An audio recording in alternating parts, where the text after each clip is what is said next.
Hello, magandang oras po sa inyong lahat. Ngayon, maghanap tayo ng mutya. May mutya dito na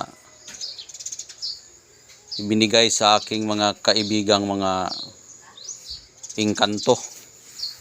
Yung mga hindi natin makikita. May binigay sa akin kaya hanapin natin dito. Hanapin natin yung mutya dito. Dahil yung mutya ay dito lang daw nakalagay, sabi ng aking gabay na mga kaibigan kong mga diwata o engkantohanon. Hindi ko na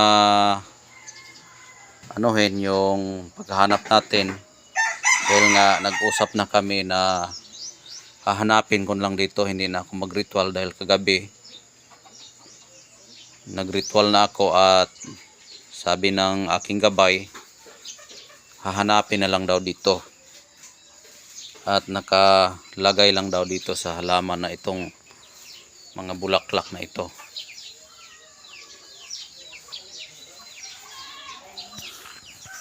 Kaya ang ating gagawin ngayon, hahanap-hanapin na lang natin kung saan nakalagay yung ating mutya. I know.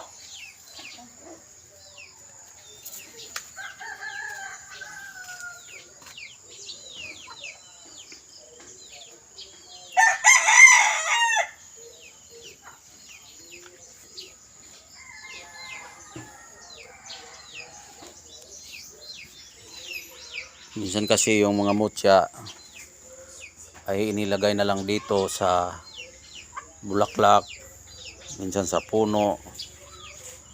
Kaya ako maghanap iba kasi ako maghanap dito ako sa mga halaman. Kung tunay po yan na binigay, ibibigay talaga yan. Hindi na kailangan kung ano-ano pa ang pwede nating gagawin. Dahil walang iba gagawin natin kundi maghanap na lang. Pag hindi kasi natin hanapin, hindi natin makikita yung mutya. At lahat po yan, bago natin hanapin, siyempre meron tayong tinatawag na magpaparamdam. May nagpaparamdam na. Malalaman ko kasi kahit na hindi niyo marinig yung aking sinasabi, na sinasabi nila na hindi niyo marinig, pero ako ang nakakarinig. Ako ang nakakarinig, kaya nandito lang, malapit lang yun. Nandito lang sa paligid, kaya binibidyuhan ko dito para rin kayo makakita kung ano ang nangyari sa ating kapaligiran, kung paano kinuha yung mga mutya. Dahil nga yung mutya ay hindi basta-basta yung mutya kukunin. Hindi pwede na mamulot ka lang sa sapa at sa karagatan. Dahil nga marami akong nakikitang nagbibideo na mumulot lang.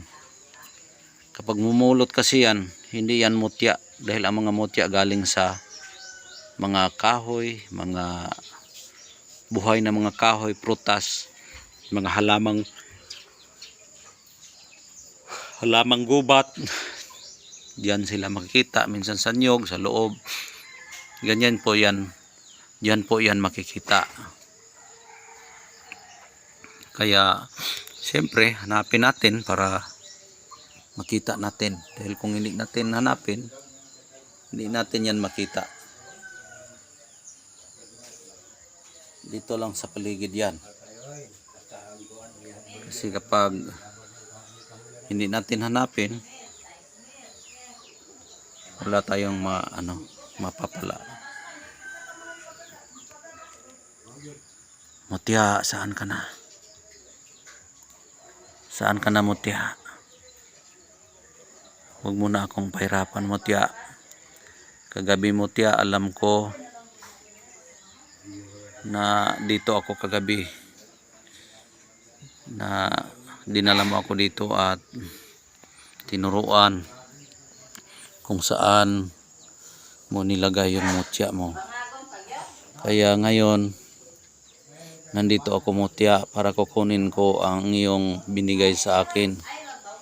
Kaya nandito lang ako ngayon, kukunin ko Kunin ko yon. Saan banda talaga yon? Mahirap kasi anuhin.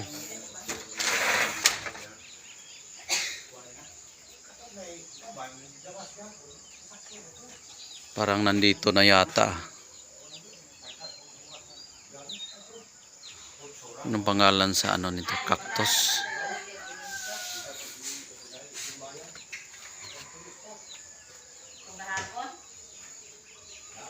Oh.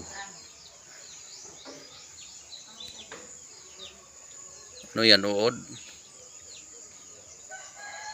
Mutya ba yan?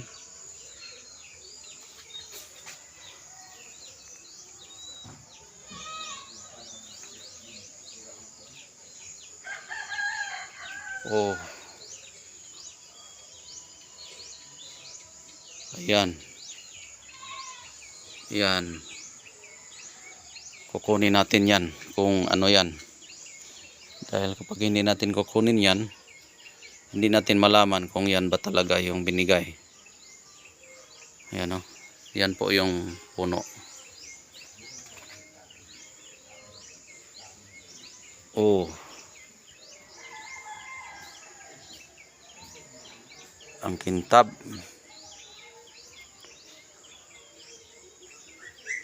Ang kintab-kintab. Matigas rin oh. Pukpukin daw natin. Oh, bato talaga oh. Batong-bato talaga siya. At mutya sa ito, anong prutas yan? Anong prutas yan? Anong ano yan? Sa ibang bansa, ano yan? Cactus. Oh, ito yung mutya ng cactus oh. Nakikita ko na yung mutya ng cactus. Ayan.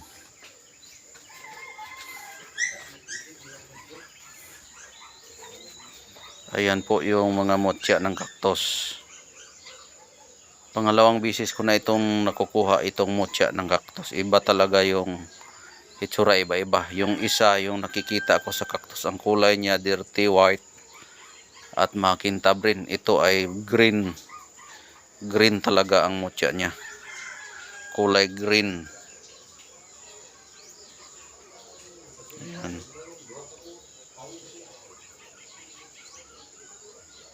Kulay green yung mutya. Yan, dito po yan nakukuha. Yan. Ayan po yung mutya natin. At napakaganda. Bagong sikat ng araw nakukuha. Umagang umaga. Araw talaga ng Martes ngayon. Kaya Martes siya nagbigay sa akin. 3 beses na itong nagpaparamdam sa akin ang batong ito. Na magpakuha siya.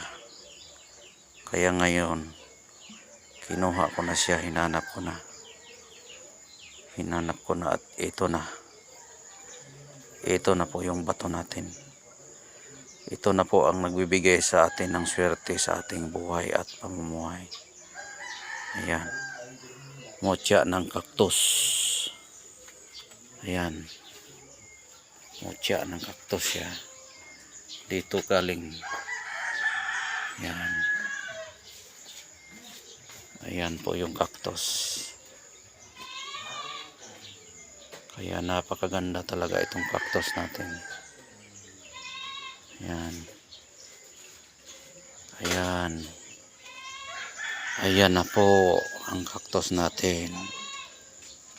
Ayan. Ang ganda. Ang ganda talaga yung cactus natin.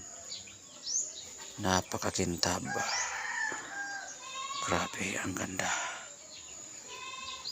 Ang ganda. Napakagandang mutya. Ayan.